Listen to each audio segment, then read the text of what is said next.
Hi, this is the Magnificent Midlife podcast, and I'm Rachel Lancaster. This is where we celebrate women in midlife and beyond. We challenge the status quo and bash those negative stereotypes about being an older woman. We're not over the hill at 40, 50, 60. We're just getting started, and the world needs us now more than ever. I'll be talking all things midlife, about issues that matter, and sharing fabulous stories of amazing women doing very cool stuff. Now is our time.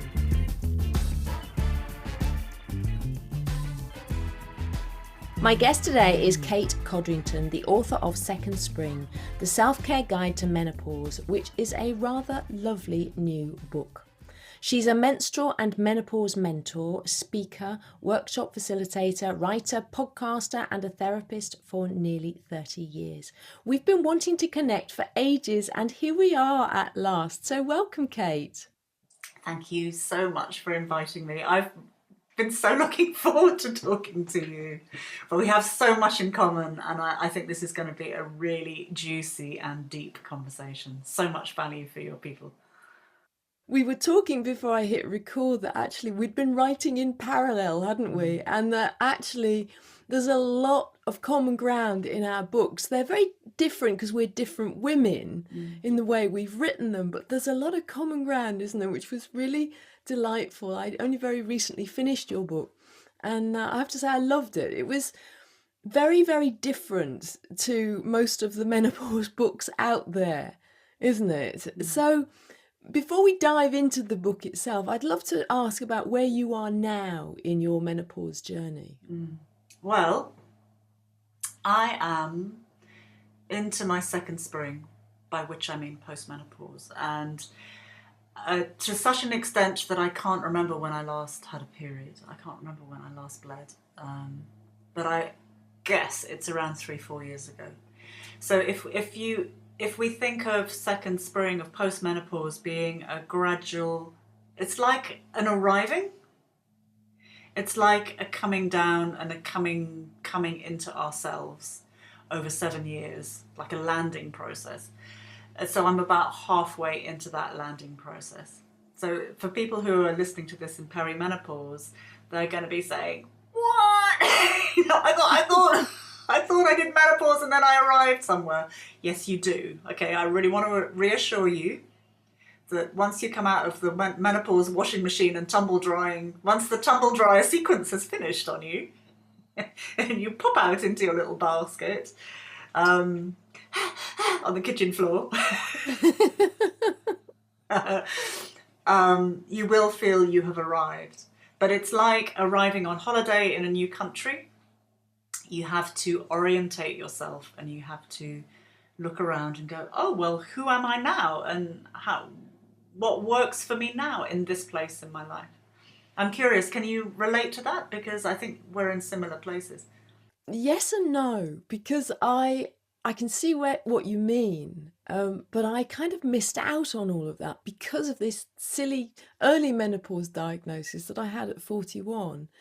And not knowing anything about what was happening to me. And I remember reading in your book, particularly about the importance of being able to share the menopause experience with your friends. I had nobody to share it with because I was 41 and nobody else knew what was going on.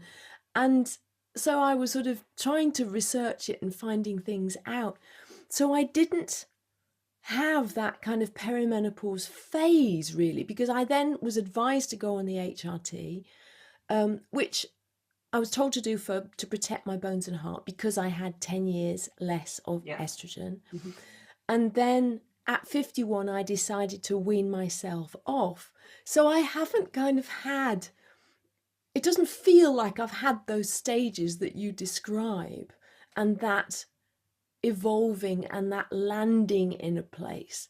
I think my landing has probably been a lot longer. I feel as if it's been a lot longer because I think I'm probably still landing, but I'm technically 14 years post-menopause. Does that make sense? Do you know absolutely, what I mean? it completely makes sense, because if you have a menopause earlier in your life, in your 30s or early 40s, you're in a different phase of life.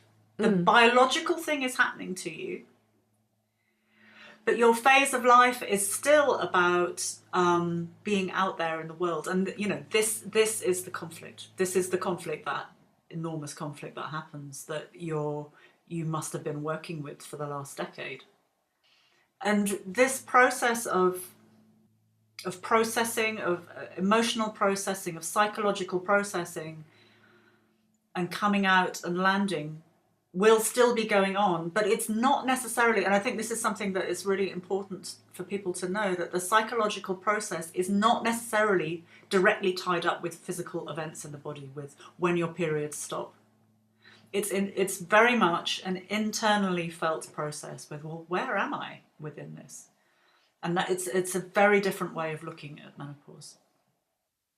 I think that's what I loved most about your book, is that it is this analysis of the internal processes that we go through, and it is this guide to help us go through that, because so many times that gets ignored, or if it's not ignored, it's couched in terms of anxiety and depression, and less in terms of an empowering transformation, which both you and I have experienced.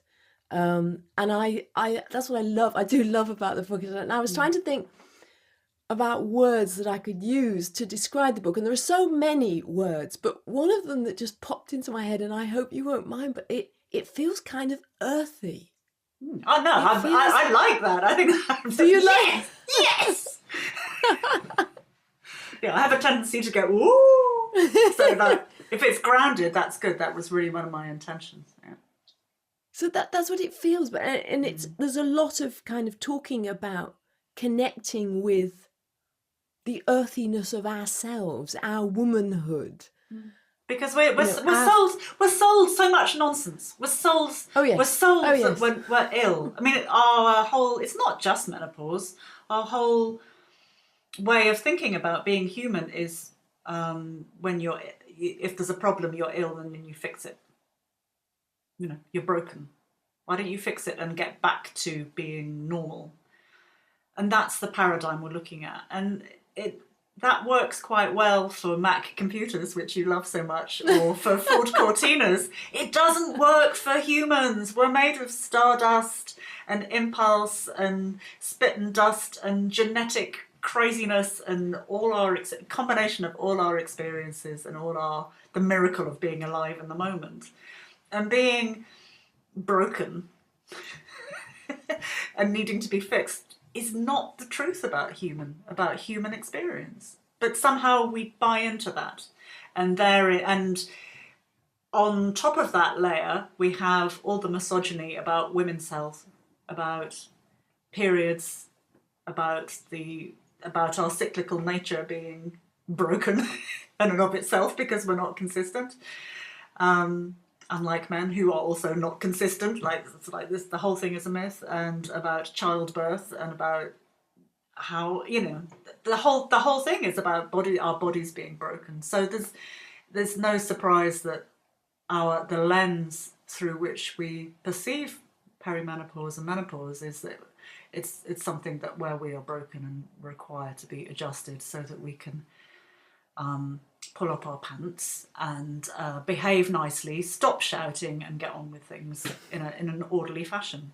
Like, who wants to look? Have you looked outside the window? Who wants to maintain the status quo? It stinks. Exactly. It's like, no, exactly. no, we don't want to do that. We want to disrupt it. This is a time for disruption, and we are disrupted to wake us up, and it's painful. Yeah. And you say, you haven't written a Pollyanna book. You're not sort of saying that this is all, the garden is roses and then it's all, unicorns jumping over rainbows and things. It's not about that. And both of us appreciate that it's difficult. I didn't have a physically difficult menopause, but I had an emotionally incredibly difficult menopause. And yet post-menopause, I love this stage of my life. I love who I am becoming. And that is so powerful. And as you say, if we can embrace those things that come, like the anger, let's turn it into passion and let's change the world and disrupt everything, as you say, it can be such a force for good, can't it? Well, absolutely. Because we live in the culture that we live in, we only hear about postmenopausal life in terms of what's wrong with you. Oh, well, you have to, postmenopause, don't Google it. This is my advice. My top tip is stop Googling postmenopause, because you will only find results about what's broken in you. That you have to protect this, and you have to do this, and you have your heart health and your bones. And, of course we have to look after our well-being. But nowhere on the first 2 pages of Google will you find freedom, will you find creativity, will you find connection, will you find connection with the earth, will you find knowing what your true values are, will you find knowing who you are and what suits you and what to wear, what you love to wear, and that you are finally free, hopefully, of some of the constraints that we are put under And when Kate, we have a sadly, fertile. Yeah. Oh, sadly, this is me climbing up on my little soapbox here. happy cat. We don't see it in any of the mainstream menopause campaigning documents either. And that drives me nuts. Sorry, getting on my soapbox. But it's doom and gloom, and it's take the pill to fix it, and it's the gateway to illness. That is like, oh my God, we might as well kill ourselves now because there's just no point. It's like we're all. One of my teachers says we're all good daughters of the patriarchy. It's what we've been fed. We live, we swim, we marinate in this environment, and it is really hard to see what is possible, what is truthful for us in ourselves, and what is cultural influence. It's really difficult to separate it out. So I'm not. Yeah, I see that too, and it. Ooh, I don't know. You probably, if you're not watching the video, I have a little crumply, crushed face going. It drives me nuts because that's what women are hearing. Yeah. And it's only, our voices, we've written these books because we're so passionate about changing these narratives, but we're only small voices, aren't we? And yet we keep sort of banging this drum, but at least, there's another book there that women can go and buy now, which will give them a completely different perspective on this momentous transition, which, depending on how you approach it, and your book facilitates how to approach it, can then become something really rather amazing. And also what I love is you talk about how it feels like this opportunity that's given to us to heal. And I really experienced that. And I wrote about that as well. And you've written a lot about it. But it's this, men don't get it. We get this opportunity to take the time to slow down, to start listening to our bodies, and to heal the things that no longer serve us, heal the wounds that we've experienced in the past, so that we don't have a clean slate, but we do have that fresh beginning in second spring, don't we? Yeah. I mean, it really does. And again, it's the book offers a different, and the way I think about it offers a very different paradigm, that when we meet challenge and difficult feelings that we're struggling with in our life, that again, it's not because we're broken, it's because our systems have an impetus to heal. They have an impetus for old stuff, childhood stuff, teenage stuff, to come up and be re-examined and looked at again. And it's not like we're ever going to be fixed or sorted. Yes, I'm going to fix my mother issues and then I will be whatever, or whether it's a washboard stomach or a mother issue or whatever. It doesn't work like that. We know it doesn't work like that. We're always growing. Growth is just there. It's just always an opportunity. But through this it's like a crucible, really, of menopause. When things are very intense, we can choose to, we're being invited to face ourselves in all the difficulty and all the mess. And that's the way through. The parallels with birth are endless. You know, you can, Yeah.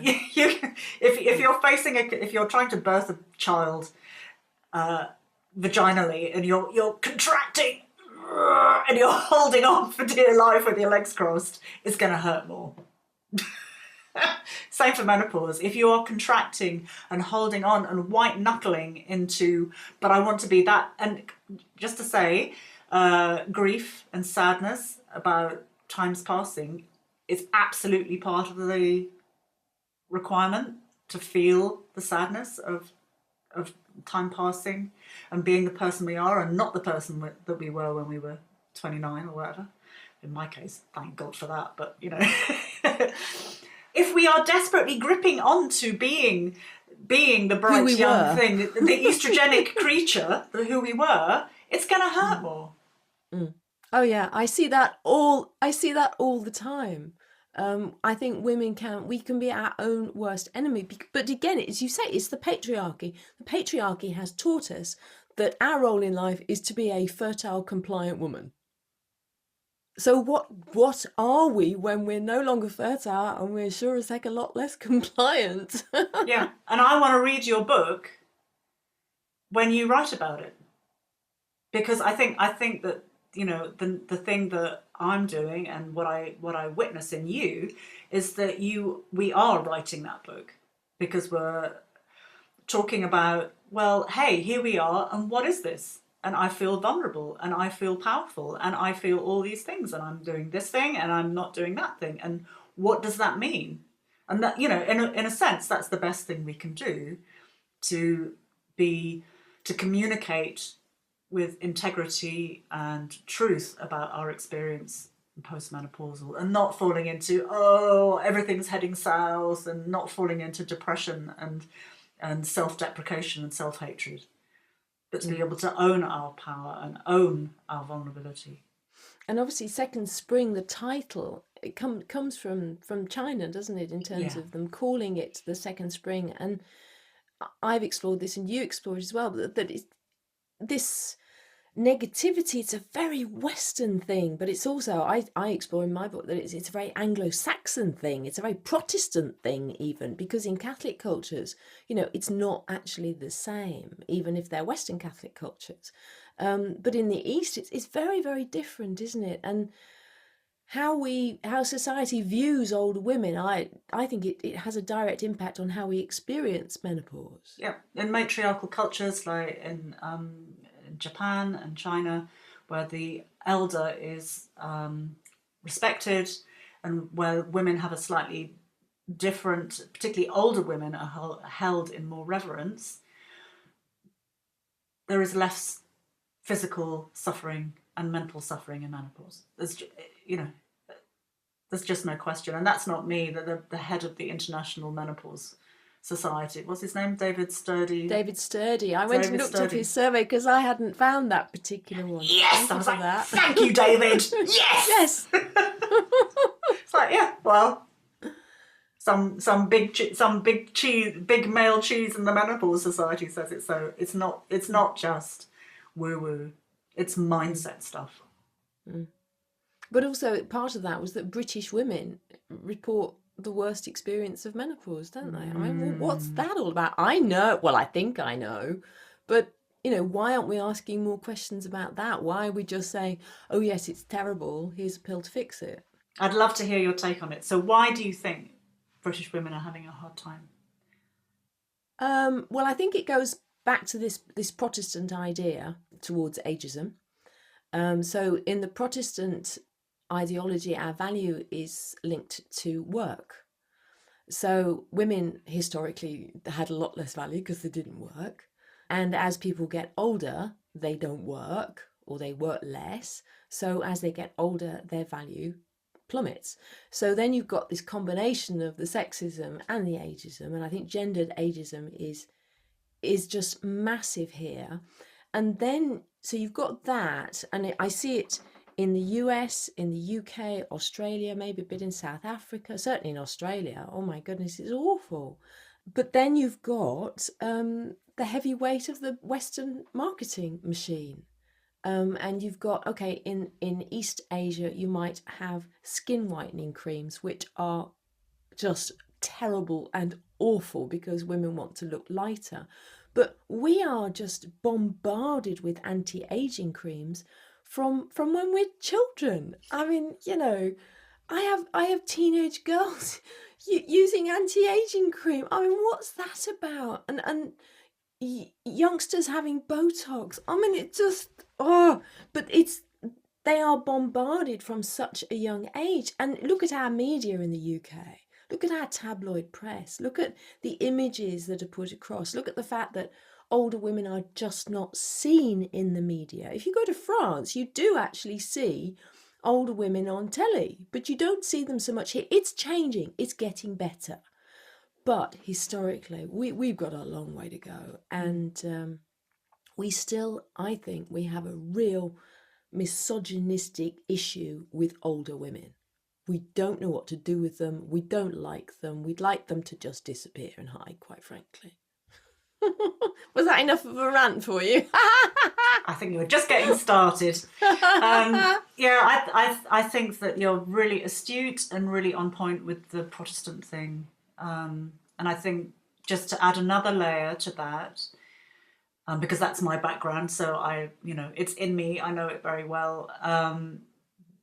The other thing that it doesn't encourage is an emotional life.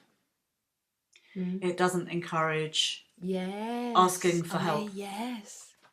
And what happens if you are not allowed to express emotions and are not allowed to ask for help or be vulnerable is that people suffer in silence. Specifically in this case, generally women are suffering in silence. So I'm sitting in Watford, suffering, feeling like I'm going mad. Where are you, Rachel? I'm in North London. You're in, well, actually it's not that far, we can probably Not very far away. wave to each other.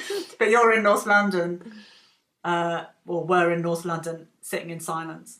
And we both feel, and all the other perimenopausal people feel like we're all going mad separately and it's our fault. And so that the lack of permission to share how we're actually feeling keeps us separate and keeps us miserable in our boxes and keeps us buying anti-aging cream. And then there's the shame, isn't there? Shame. I mean, I thought you'd think there'd be more shame in Catholicism because of the whole confessional idea, but actually the shame associated with aging here it's just awful. It's really just awful. And the shame associated with menopause. I mean, that was my first reaction when I was given that diagnosis. I just went straight to shame. Just went straight there. It was crazy. And it's taken me many years to turn that around, which is, why I do what I do, because I don't want other women to go to shame. I don't want a hot flush to be in any way shameful. When men lose their hair, do they feel ashamed? It's like, it's a part of life. It's a part of, and I like to always call them a power surge anyway, but there shouldn't be any shame associated with it. But it's because there's that shame associated with going from being a fertile woman to being an infertile woman. Yeah. One of the things that I'm constantly banging on about in the book is I'm inviting people to inquire into their family beliefs, or the beliefs in the culture that they grew up in about what is an old woman? What qualities does she have? What comes to mind? Just whether it's images or feelings or words, or just to kind of get a sense, for us to get a sense of our own personal version of this. And then look at, well, there is this collection of, hopefully there'll be a bit of positive in there if you're lucky. So does this serve me? Does this hold truth for me? And if not this, then what? Who do I aspire to be? And to really give that space about the possibilities for growth and the possibilities for being the person that you would love to be. So having more role models as well is really key, isn't it? Being able to pick out, as you say, pick out a role Yeah, model. I have a Pinterest board of second spring and summer role models. So Do should we you? we'll stick it That on the sounds show like a links? good Yeah. idea. So when I'm feeling crushed by, I don't know, some Hollywood celebrity selling a selling an anti-aging product with, but she hasn't got old skin. It's I'm feeling small and terrible about myself. I go off and look at my Pinterest board of Maya Angelou and Vivienne Westwood and Iris Apfel and all these amazing, like totally out there, proud, gorgeous women. And think, I want to be in your gang. Can I be in your club, please? Because I don't like that one. Now, I talked about earlier that one of the things you do in the book is you enable the process of this transformation. You enable the process of digging and going through and coming to an acceptance and emerging and all of this. And a big part of that is Yoga Nidra.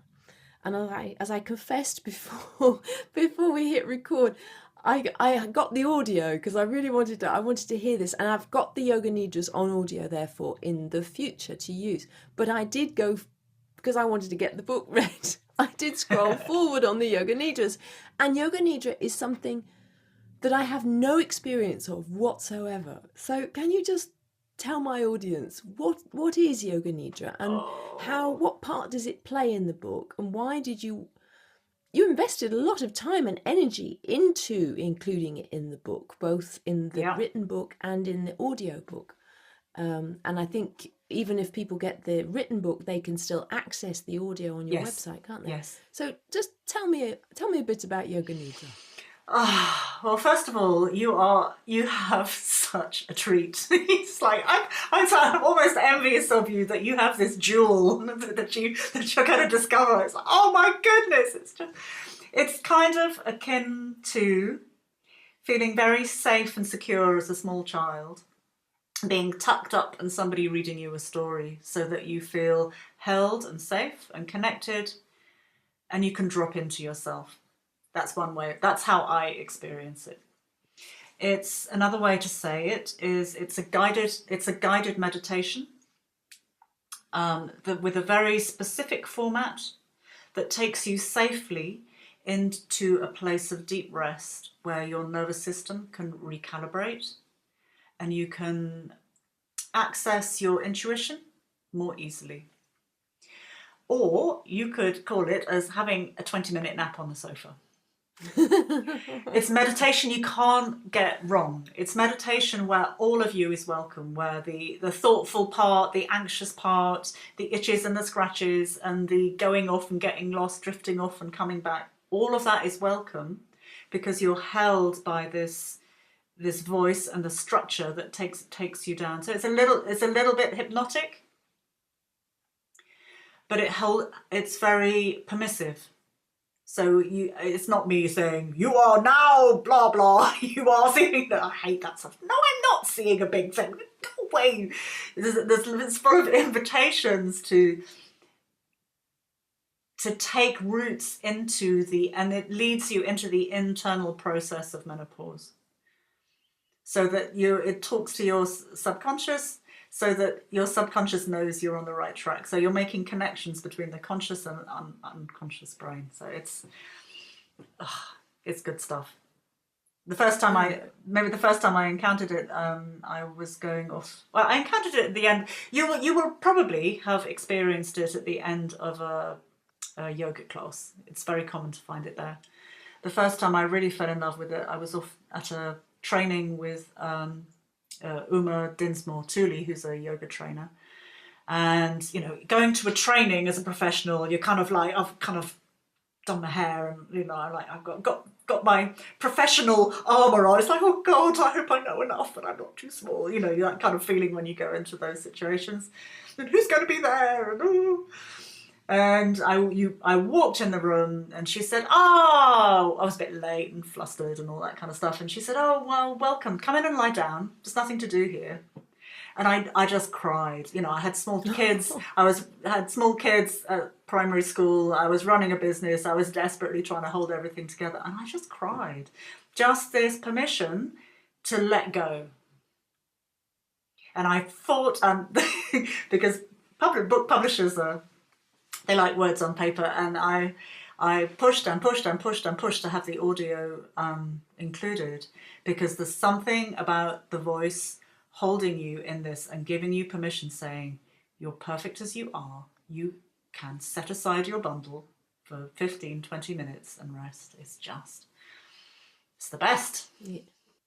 So I'm gonna make some time. I promise you, I will make some time to do it. And I think I was particularly taken by the emergence one. So that's I think probably, because I feel I have kind of missed out on marking that, and I'm not very good at stopping. I'm kind of the dynamo bunny, I don't really stop very much. Although I do meditate, but even that is a very short and controlled little exercise at the beginning of my day. So it probably do me good to just let it all go. Well, it's interesting to explore what there will be many people like you, who are busy and thrive on having fullness and activity and distraction.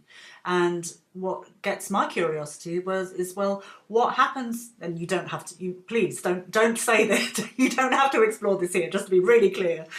But for people listening, so what is it that rushes into that space that I don't want to look at when I rest? And it doesn't mean that you should be resting. You have to do it your own way. You absolutely have to do it in a way that feels good for you. But you can take an opportunity to look at, oh, well, what happens? Do I get critical thoughts, anxious thoughts? Do I feel my to-do list pressing on me? What is that? To get interested in the mechanisms that arise in that space.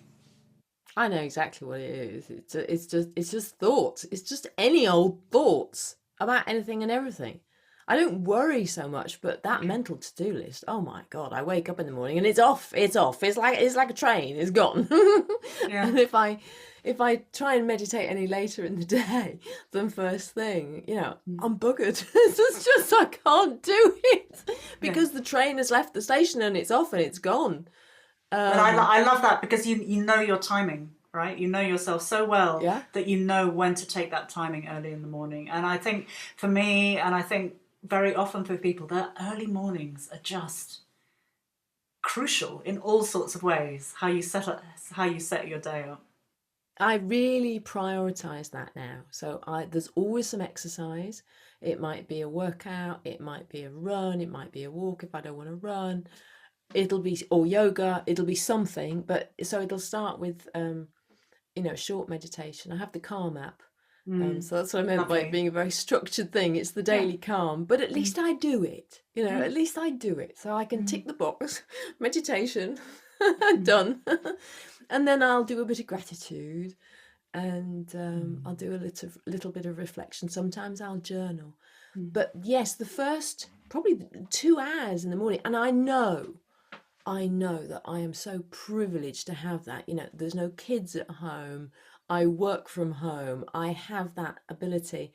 And one of the things that I thought I was thinking about as I was reading the book is that, and you make this point, that what you're showing to women is kind of the ideal scenario, and none of us have an ideal scenario life. And most women don't have the time that I have to indulge my morning practice. But if we don't make room for that, I do believe we get into trouble. I believe there's no doubt that my early menopause diagnosis came about because I did not listen. I did not have any of these self-care practices in place. And when I say listen, I did not listen to my body. I didn't listen. I wasn't tuned into me. And I still struggle to tune into my inner voice, but I do put in place the things like the meditation, the being out in nature, the journaling, to try and connect more. And I, as a very kind of wired on person, I think I'm not doing too badly. And by heck, my life is so much better as a result. I just I wish I'd known this years ago. Well, I think there would be much less suffering if Yeah, we weren't so knackered. yeah, I agree. Is that earthy Honestly. enough for you? Absolutely. Well, But that's the point, isn't it? It really is the point. it We can't is. always be And we on. make it about perimenopause and menopause being this problem. It's life, really, isn't it?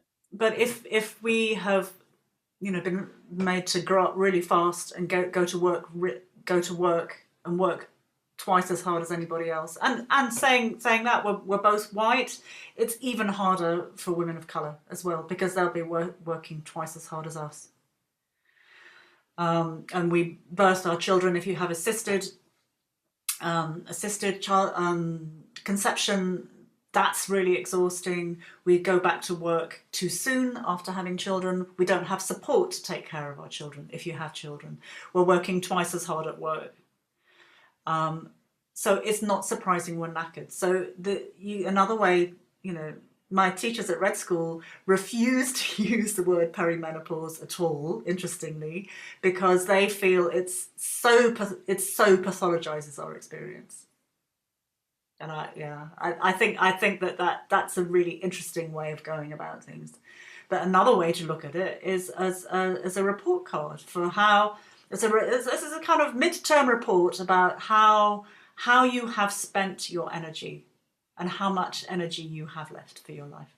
I love that idea. The report card. That's brilliant. Report card sounds a bit punitive, though. I think I have to find. No, but I had a really crappy report card. I really did. There's a well-being report card. A well-being. No, but a well-being report card. Yeah. It was rubbish. So and again, going back to Chinese medicine, they knew all about this stuff thousands of years ago. You're born with so much energy, you spend it, and then you die. Ta-da! Obviously, some other stuff happens in between, but if you are expending and over giving all the time, then you will have less energy for your second cycle, for your second spring and summer, and autumn and winter. This is going to sound really weird, but my first mother-in-law, because I'm divorced, my first mother-in-law was Chinese, and when I had my son, she could not understand why I was running around instead of staying in bed. I mean, I was married to her son. Yeah. Well, she might have had a bit of input in there. and she wasn't around, and nobody else was either, really. So I didn't have an awful lot of choice. But in China, the new mother stays in bed for a month, and that is thought to help her age much, much better, because if she gets up and runs around, she's going to do damage to her body, which has just gone through childbirth. Yeah, well, you have all the relaxin in your body, and I'm making wavy motions with my hands. This is my pelvic floor going badoy. It takes time to heal, but we no longer give ourselves that time. I know, it's rush, isn't it? It's just and. Yeah, I think that's the earthiness of your book is just stopping and reconnecting and reevaluating everything, really, and then finding a new way that works better. Because, we have to talk about the cycles. So I was going to start with the cycles, but we went off on all sorts of tangents. I want to talk about the cycles and how our menstrual cycle interacts with our life cycle, and why we are always basically cyclical as women. So tell me about that. So this is not something that I've invented. This comes from Red School. I'm sure you. They're menstrual educators, and I have a slightly. They've been on the podcast. They've been on the podcast, so right. They've been on this podcast. You can find Alexandra and Shani on the podcast, and my spin on it has been developed with my work colleague Leora Liebov. So if you take let's start with the menstrual cycle. So your period would be winter, and you would have lower energy, indicating going a bit slower at that point. Spring, post-bleed, pre-ovulation, and you would be feeling maybe a bit blinded by the light as you rush out into the world. Or there might be also new ideas, a bit of playfulness, a bit of possibilities before we enter into the summer, which is like the world's favourite season because we can do anything. We're Wonder Woman. We can pick up towels. What was it, like Jerry Hall's thing about being a whore in the bedroom and a maid in the kitchen? That's ovulation. That's ovulation, because we can do it both, right? Because we have all this estrogen and we're so juicy, and we've got it all going on. And the spring and summer are two seasons where we're becoming more outward, more engaged with the world. Autumn and winter are seasons when we're more engaged with our internal processes. So classically, day 21, you want a divorce, you're going to go out with a machete and kill, essentially.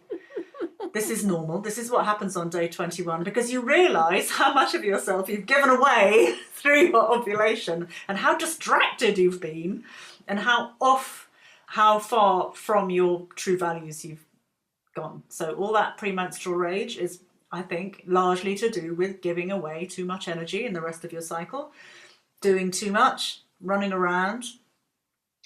And the qualities of the premenstruum of autumn are discernment, you know what the truth is, of harvest, of knowing your worth. A lot of that that premenstrual rage is, I am worth more than this. How very dare you?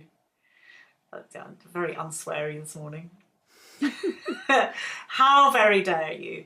So you're coming closer to your core self, to your heart, to your soul even, and into your winter where there's this quiet, dreamy quality. So that's the internal picture of the menstrual cycle. And I'll say more. Don't let me forget to say what happens in real life at the end when I've described it. Please hold me to that, because it's really important to explain that. Thank you. So in the terms of life seasons, from the time of our first period would be spring. So same kind of qualities. We're tripping around, skipping about, discovering who we are, looking at the world, and crucially, coming back home when we fall on our face, so that our society, our family of origin protect us and hold us.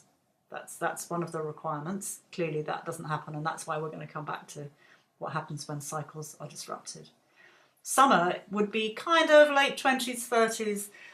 So typically we are really, really desiring, and this is kind of like this internal impulse. Even if it doesn't happen in the world, we have this really strong internal impulse, and I can connect with it in myself now. I'm going to make it. What's the song about?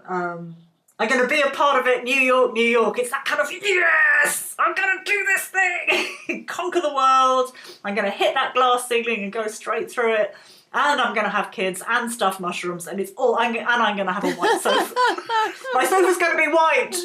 I've never stuffed a mushroom in my life. Neither have I. That was Sophie Conran, but you get the picture, right? You're going to have all this stuff. And then, along comes perimenopause. Your energy is dropping at this point because you're recalibrating, your hormones are shifting, and you have that same quality that you have in your premenstruum of discernment, of knowing what is true. And anybody in perimenopause listening to this will be going, yeah, I need acres of space. Don't touch me. I need masses of space here. I want to run for the hills. I want to leave. I want to burn the house down. I want to burn the house down and live in a hut by the sea. And this is normal. This is your soul's requirement. We can't, most of us cannot achieve that. But it speaks of the desire for space so that we can come back to feel more who we are. And we move into the winter of menopause, which is much more when we are able to engage and accept these challenges we're facing. So instead of kind of fighting against them and rattling our cages and railing against the unfairness, we're like, okay, so this is how it feels. How can I soothe myself? What would be kind now, and it has really a kind of internal leaning back into ourselves kind of feeling, like a bear in a cave, a hibernation, a sort of coming back from the world. And this is followed by second spring. So a new cycle with many of the qualities in the spring of the first spring, our teenage years. So this is kind of where I am, so I can speak about it in my current life. So I'm exploring doing new things, getting it wrong, falling on my face, going, I'm 56, surely I should have got it by now. Trying stuff out, and still, like, I'm landing and arriving, as we spoke about at the beginning. But there's many of this kind of playful daftness that I have now that I just haven't had for years. And that comes along with a massive dose of creativity, because we no longer care very much about what people think about us, because I'm no longer dependent on other people's approval in the way that I used to be, then I can explore new things, and I can create new things, and I can make new things. And this whole cycle comes into a second summer.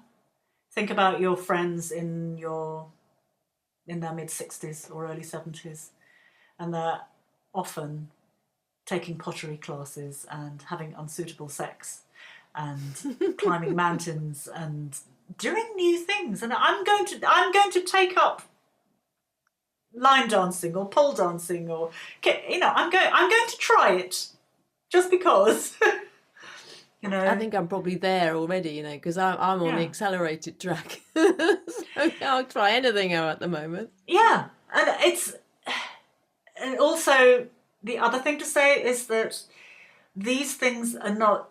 It's a map. It's not the terrain. So here we are. This is an archetypal map of our internal impetus. So our internal desires, and we will have all of these going on all at the same time. But in terms of life season, from a wider perspective, it's helpful to see where we are and how we might care ourselves through the lens of these seasons. So if you're in perimenopause, just knowing that it's autumn, I need more space, this is normal, it's just like, you can drop so much charge around that.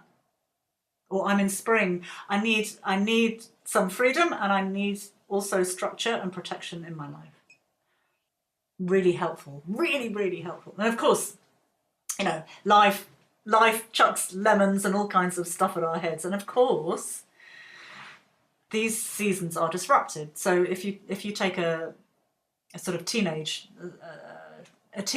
tragedy or a teenage drama in your life, maybe you weren't protected, this is going to play out in your summer.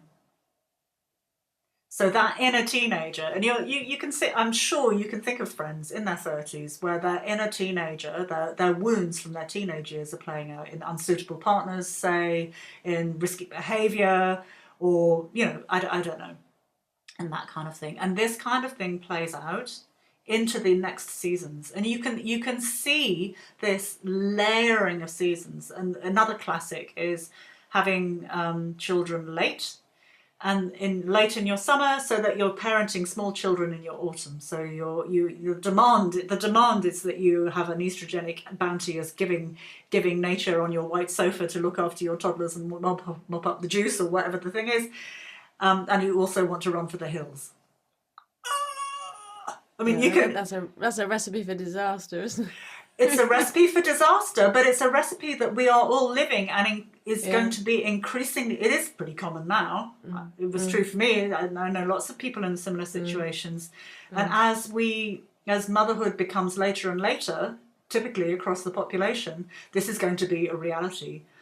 Except that because we're taught that we're linear, and that, of course I can do anything. I'm a woman. I can, I have bounteous energy, and of course. We then feel like we're failing when it turns out to be much, much harder than expected to parent in your 40s. Wow. That was a lot of words, wasn't it? That's great. Great words, powerful words. So yes, if we can factor all this into our experience, it will hopefully make the experience that much easier. Yes, because I am, it's my other title, Chief Validation Officer. Yes, your needs are valid.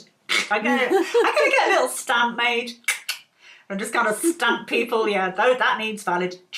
You know, this need for space is valid. This need for rest is valid. That feeling, that grief, and that rage is also valid. And this seasonal map holds that for us. Yeah. I like that. It does hold it. It's a very effective way of looking at life. So in practical terms, can we be practical? Because that was a lot of words about, you know, interesting ideas, but I'd really like it to be useful for people. So I'll send this to you after we've recorded. I have a little graphic of the life seasons. Stick it on your. I would encourage people to stick it on their fridge. Everybody in your household has a little magnet, and you stick the magnet on what season you feel you're in that day, and it might, you know, it'll change every day. So it's not just about educating you, the people around you about perimenopause and the need for tenderness as you're feeling sensitive. You can also teach them. It's a community project to teach everybody to take care when they are sensitive. Yeah, little Timmy feels sensitive today. Well, let's give him a bit of space and some macaroni cheese.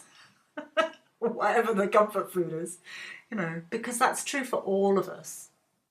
So there's an awful lot of lessons in your book, but what would you most like to leave women with today? That you don't need fixing. You're not broken.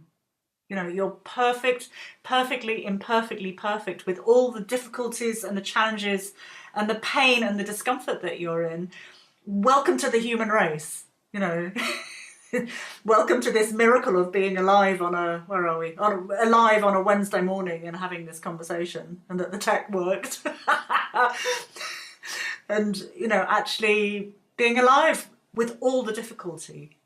And that does not mean that you are broken. That means you're human. Thanks for listening to this episode of the Magnificent Midlife podcast. If you enjoyed it, please subscribe, follow and share it. Also, giving a 5-star review really helps get the word out. You'll find the show notes at magnificentmidlife.com. That's also where you can get my book, Magnificent Midlife, Transform Your Middle Years, Menopause and Beyond. Make the very best of your next chapter. Help me change the world, one magnificent midlife woman at a time.